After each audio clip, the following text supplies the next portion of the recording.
Recording in progress. From the You Ask, We Answer files. What's up with fierce pose, aka chair pose, aka Utkatasana? The thing that's up with chair pose is that it is multiple actions at once. We can look first at upward facing hands.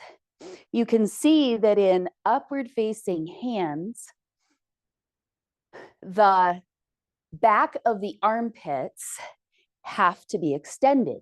The back of the armpits is another way to indicate the latissimus dorsi. Your lats, latissimus dorsi, go all the way from your pelvis and then they attach up here in your upper arm. When our arms are down, they have slack. When our arms are up, they don't. Let's take a detour through breathing.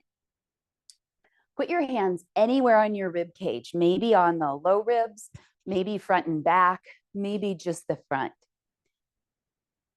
Take a breath, focusing on the exhale first. Exhale a little bit more than you think you can, and then just relax.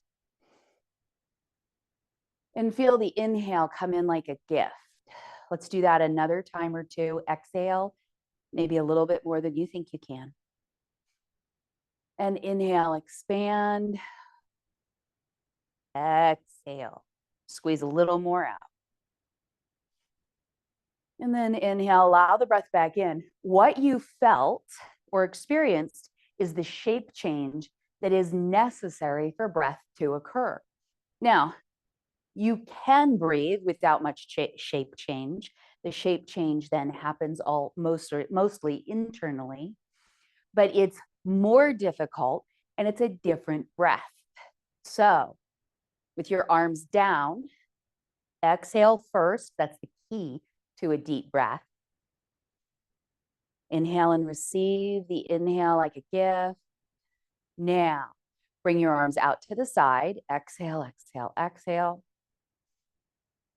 Inhale, still probably close to what it was before. Now, for some people, the restriction on shape change, that stretching your back muscles, these latissimus dorsi muscles, starts somewhere at a Y. So try it. Exhale, exhale, exhale. Inhale. Now, start to bring your arms by your ears. Exhale, exhale, exhale. You'll notice that you're more likely to expand forward because the sideways and backwards expansion is limited by the stretch of your back muscles. So that's part of a classic chair pose. The other part is, of course, the part that we most often focus on. People will talk here about the burn or about your quads or your hamstrings. The truth is that your quads and hamstrings and your glutes are all part of this. All standing poses are intended to strengthen your legs and, very importantly, your leg to core connection. So what happens if we stabilize the hands, let's say even here at prayer pose, and then step the feet a little bit apart, and then sit back hinging from the knees. You might even press into the heels and press the heels apart. You could bring your arms back or out to the side or into cactus arms. And then reach out here. And here's what you're going to notice. The leg strengthening that you get from what is essentially a squat pose. It's a very specific kind of squat, and it does strengthen your legs and it strengthens your core because you're forward folding here and you're cobraing your upper body here. Now, these muscles, and these muscles, along with the lats, biggest muscles in the body, most oxygen consuming. When we add restricted breathing space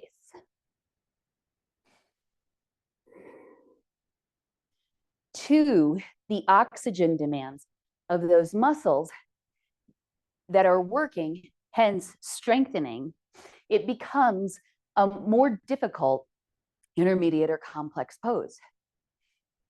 So the question was, what's up with fierce pose? What's it for was the first part of the question, and that depends on you. For you, fierce pose at any given time could be about leg strengthening, in which case you may want to step a little wider, keep the knees over the ankles, and sit down as low as you can. It may be about the core connection, in which case you want maybe to bring your feet closer together and pull up from the inner thighs into your outer hips as you sit back. And for this, you may want to bring the arms back or out to the side. And really focus on exhaling and lifting the diaphragm or squeezing the ribs, low ribs back together. You may be working on your ability to extend the arms upward. If you are, you may want to start in upward facing hands, and then with either a narrow or a wider stance. Sit down and pay attention to your breath. Coming up, as soon as the breath becomes at all labored, and you can start in cactus. In cactus, you want to bring the wrists back, not the hands, the wrists. So externally rotating the upper arms. And then practice engaging those upper back muscles together with the legs, together with the core. Finally, adding on the extension. So, is it about the upper body? Yes. Is it about the lower body? Yes.